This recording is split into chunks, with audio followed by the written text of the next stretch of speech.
Welcome to Physics Chapters. So let's do a very short question answer round for Coulomb's law in electrostatic.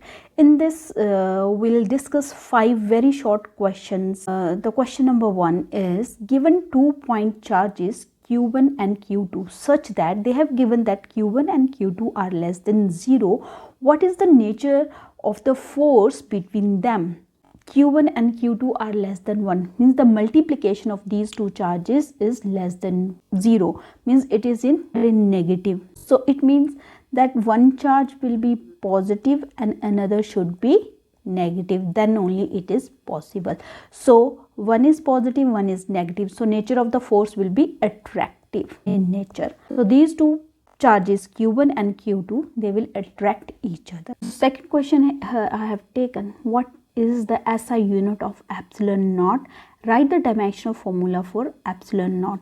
We know that the force between two charges Q1 and Q2 is equal to 1 upon 4 pi epsilon naught Q1 Q2 upon r square. So from here we can find out the SI unit of the epsilon naught.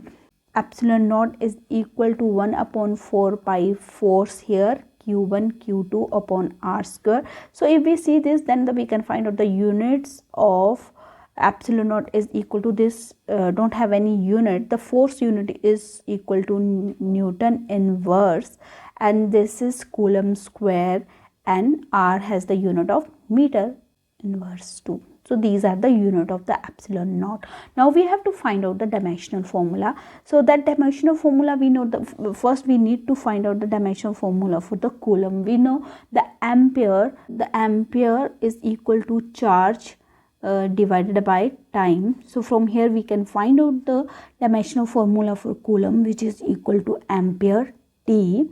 And similarly the for force, Newton is the unit of force. So force dimensional formula for the force is equal to m1l1t minus 2. So like this. And for meter, the dimensional formula for meter for length is equal to L here. So dimensional formula for epsilon naught is equal to AT whole square Newton m1 l1t minus 2 inverse 1 and m square l square is equal to a square t square m inverse 1 l minus 1 t square l square.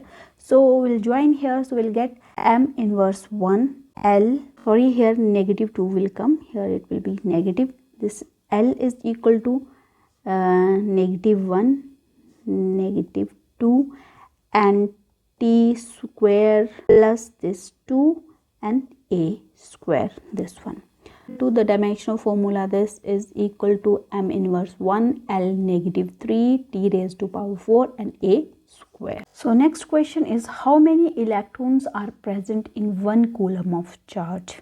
So for that, let us say there are n number of electrons in 1 coulomb.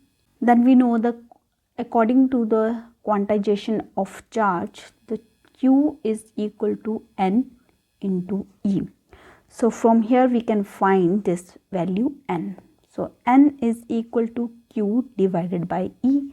So how much is the charge we have taken? 1 coulomb. So this Q is equal to 1 coulomb and E is equal to 1.6 into 10 raised to power minus 19. If we solve this, we will get the number of electrons present in 1 coulomb, which is equal to 6.25 into 10 raised to power 18.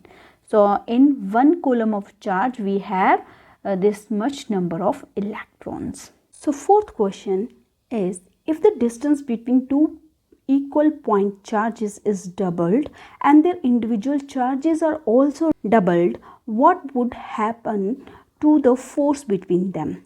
Let's suppose we have 2 point charges Q1 and Q2 and they are placed at a distance r. Then the force between these two charges will be equal to 1 upon 4 pi epsilon naught Q1 Q2 upon r square.